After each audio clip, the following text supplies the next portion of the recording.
they came to Christ.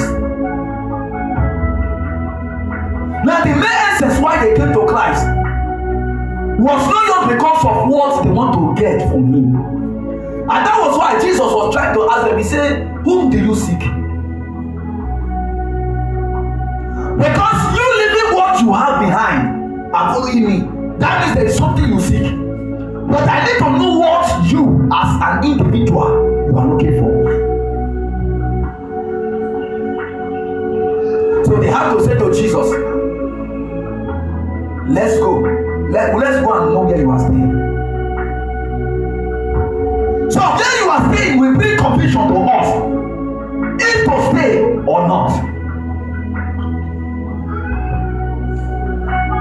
But guess what?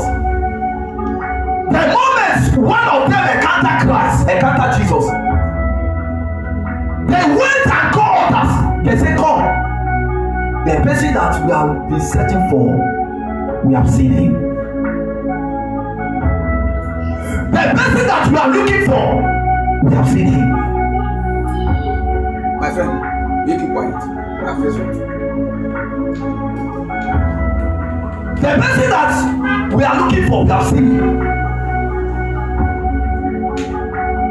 And they came to Jesus. When you encounter Jesus, the thing is that when you encounter Christ, when you encounter Jesus, one thing that you will do is that you will not only enjoy the benefit alone, you will try to bring others to come and see what Christ is doing. The topic said, come and see. That means there is something that Jesus wants you to see. There is something that Jesus wants every one of us to see. I know that you want to see miracle, but beyond that, there is something that Jesus wants you to see.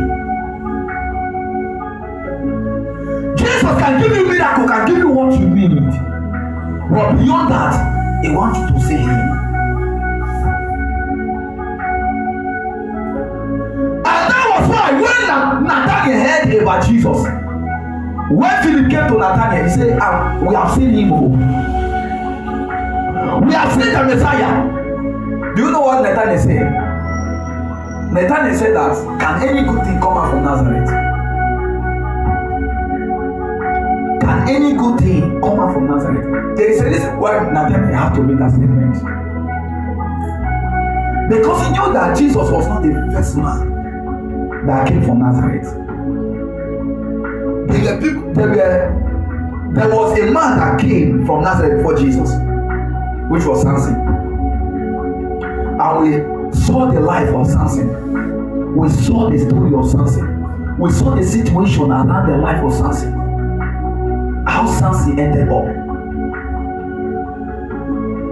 So, when Nathanael heard about Jesus, the one that came from Nazareth, so Nathanael has to say, we have seen that anyone that came from that place, we have seen how they ended up. Can any good thing come out from them?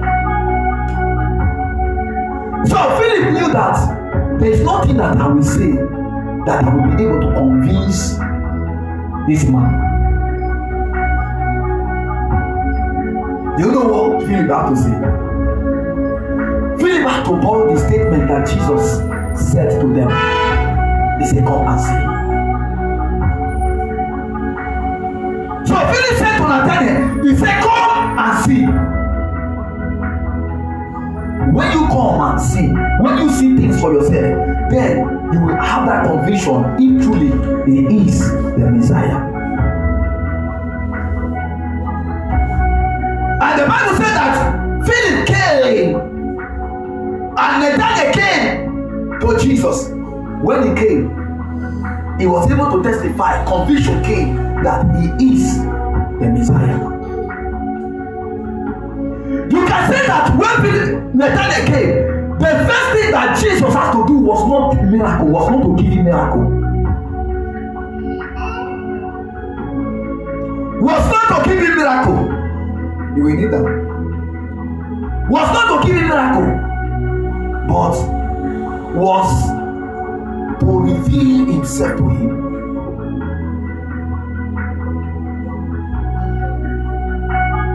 Now, when Jesus has not yet revealed himself to him, when Jesus has not yet revealed himself to them, they didn't know their left and right. They didn't know what they were born for. So it was the day that Jesus revealed himself to them. That was the day that they knew that they were choosing to be an apostle.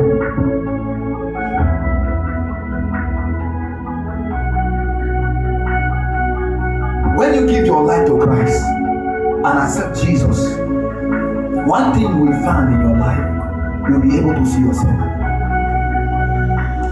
Even though men are saying now that nothing good can come out of you,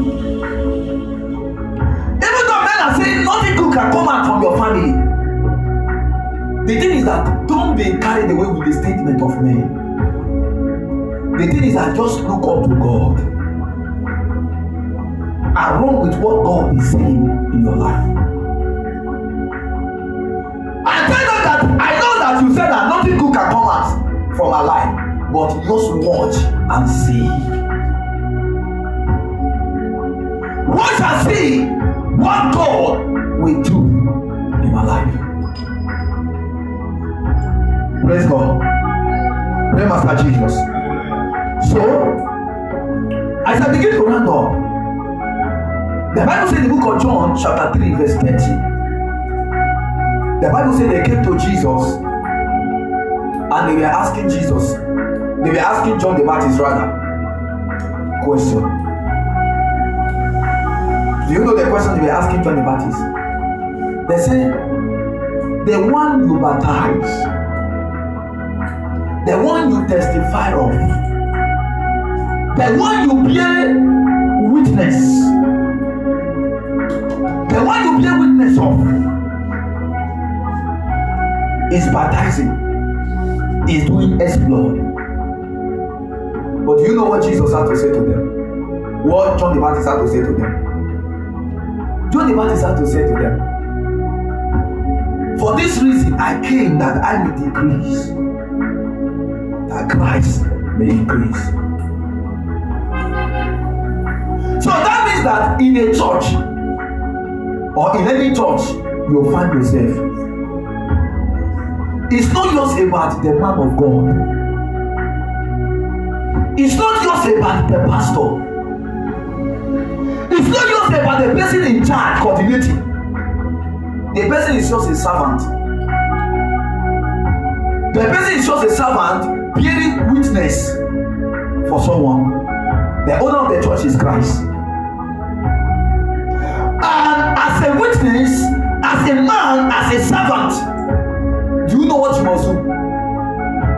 At the cost of you rendering your assignment, doing your work, Jesus must be seen in the center of everything that you are doing.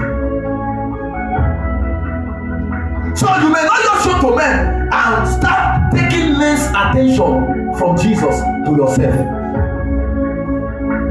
The day a man of God or as an individual, a believer, you start taking people's attention away from Christ to yourself, that is the day that you are no longer a witness for God.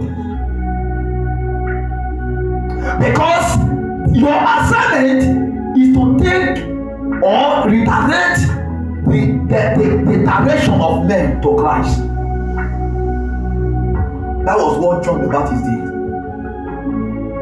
He said, I must decrease and he must increase.